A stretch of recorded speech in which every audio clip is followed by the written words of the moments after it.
Usually in Metroid, once you get an item, you are immediately able to use it, with there rarely being any instances of downtime in between, like the shot chips in Metroid Prime 4. But Zero Mission has the most extreme example of this, with the 3 unknown items. When one's collected, it plays this mysterious and evil-ass jingle, fitting for the much more pissed-off statues, having beaks fitted for tearing flesh, instead of the ones fitted for eating nuts or something like the normal ones have. Then the game writes some enchantment table text on the upgrade screen, yells at you for how old, crusty, and outdated your power suit is, meaning it and the item are incompatible, making the item basically useless, except for destroying the corresponding blocks, until after Mother Brain, in the Chozo Ruins of Chizodia, once you defeat the Ruins test and gain your fully powered suit. It reveals all 3 items to be the Plasma Beam, Gravity Suit, and Space Jump. But you can find out what these items are beforehand, with the sprites of the items you collect being grey ruined versions similar to the sprites they had in Super. Maybe with the exception of the Plasma Beam, since it eroded away the P, it looks like it could be any other beam upgrade. But in the Samus screen, if you turn your screen upside down and squint your eyes, you can actually see the name of the ability in the enchantment table text. But, why these abilities specifically? Well, since Zero Mission is a remake of Metroid 1, these 3 abilities were not in that game, and were introduced later in the series. But Zero Mission also has items like the Speed Booster and Super Missiles, which were also introduced later in the series, that are just here, where they morphed and changed the level design to make them fit in naturally, like Graggle Simpson.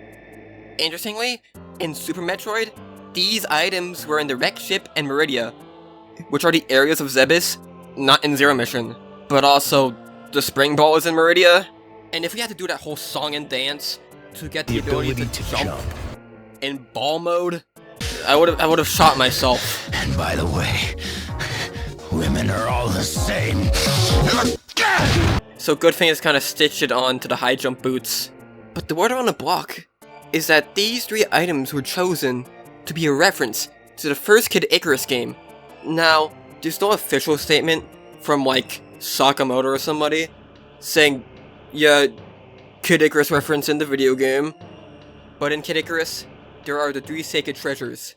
Similar to the unknown items, you technically get them at the end of each world, but it's only until the final level where you get to use them, with the treasures having similar functionality to the unknown items, with the Arrow of Light piercing through enemies like the Plasma Beam, the Wings of Pegasus allowing for flying like the Space Jump, and the Mirror Shield blocking Medusa's eye projectiles. This one's definitely a stretch, but if you think about it, being turned into stone is kinda like being in water without the grav suit. No. Also, the original NES Metroid and Kid Icarus were made back-to-back by Nintendo R&D 1, sharing many staff members like Sakamoto and composer Hirokazu Tanaka. And if this was actually intended, then would make Metroid Zero Mission one of the most Reddit Metroid games.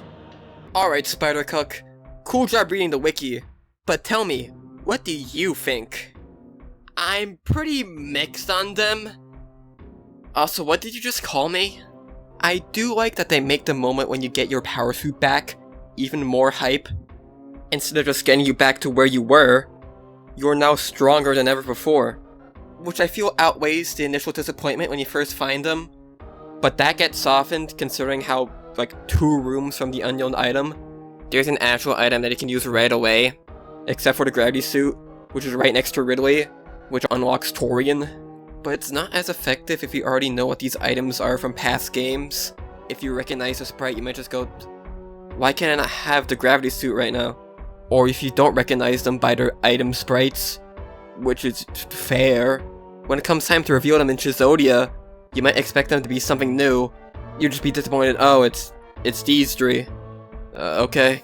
As for the items themselves, once you actually get them, the Plasma Beam and Space Jump really add to that power fantasy feeling endgame Metroid has, with the Plasma Beam doing a ton of damage as an item with this much build-up should, and the ability to pierce multiple enemies is really useful in Chizodia, given how many space powers it throws at you.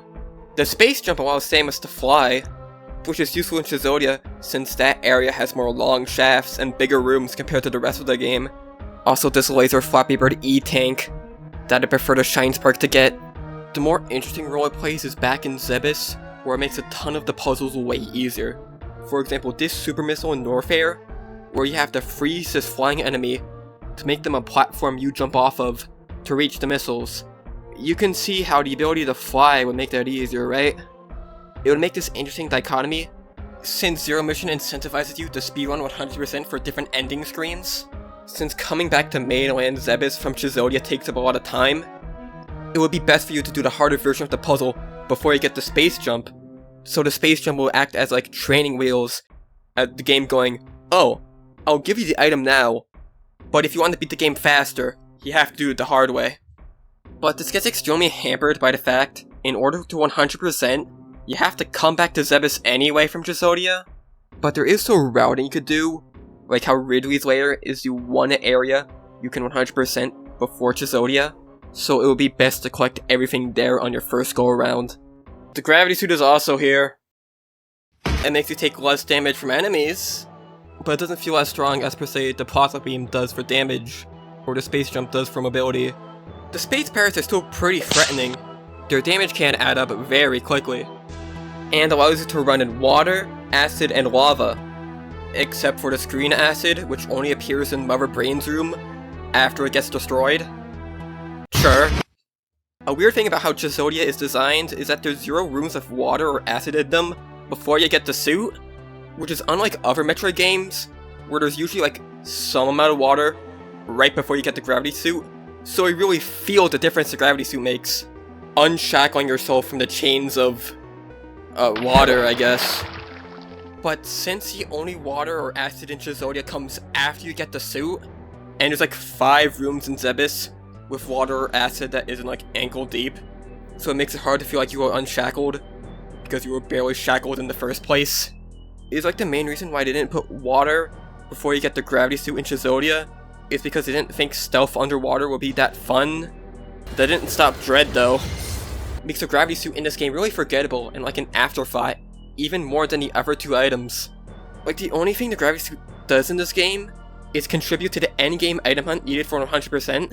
Shout out to this one missile expansion Kraid's Lair that requires the gravity suit, because it's the only item in Kraid's Lair that you can't get pre-Chizodia.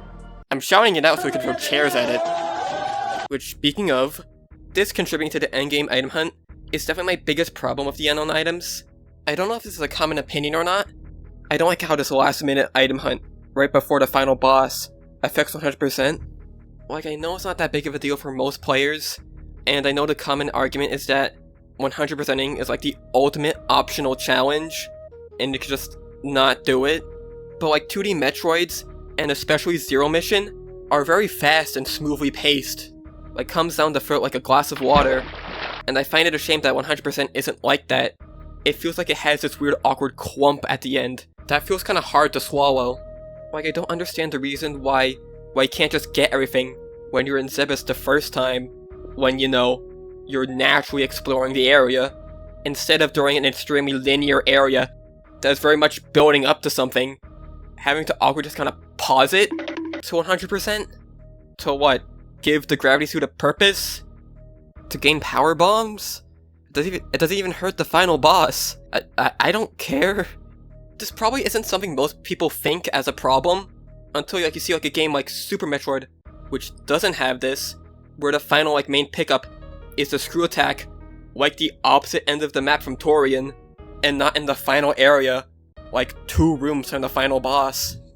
It makes 100%ing the game feel a lot more smooth and natural, and it doesn't harm the atmosphere of the endgame. Imagine in Torian, like in Zero Mission, you got a major item like the gravity suit or power bomb, and if you wanted to 100%, you would have to put a pause on all the tension Torian was building. I know it's not like the biggest deal in the world, and it's very much a minor issue, and you can just come back to a save after you beat the final boss. But me personally, I would prefer in the next 2D Metroid, which I don't know, might happen, I don't know, for 100%ing to be clean like in Super Metroid, along with the extremely fun Shine Spark puzzles seen in Dread. Which, speaking of Dread, It kinda has something similar to the unknown items. I mean, it doesn't, but like, if you pick up a power bomb expansion before you actually get the power bombs, which, like in Zero Mission, are also tied very much to endgame, it would say you got an unknown resource, which theoretically could help with getting 100% more clean. Like, you collect all the expansions naturally before you get the power bombs during the endgame, but that doesn't matter because some items require the power bombs anyway. Meaning there's still that 100% victory lap that makes the pacing of 100% runs less smooth, and pauses the tension being built up in the endgame with the Metroid DNA. To wrap it up, I feel that the unknown items create for an interesting set piece, however I do not appreciate how them and the power bombs cause the endgame victory lap needed for 100%, as it harms the pacing of 100% runs, and muddles the tension being built up in the endgame.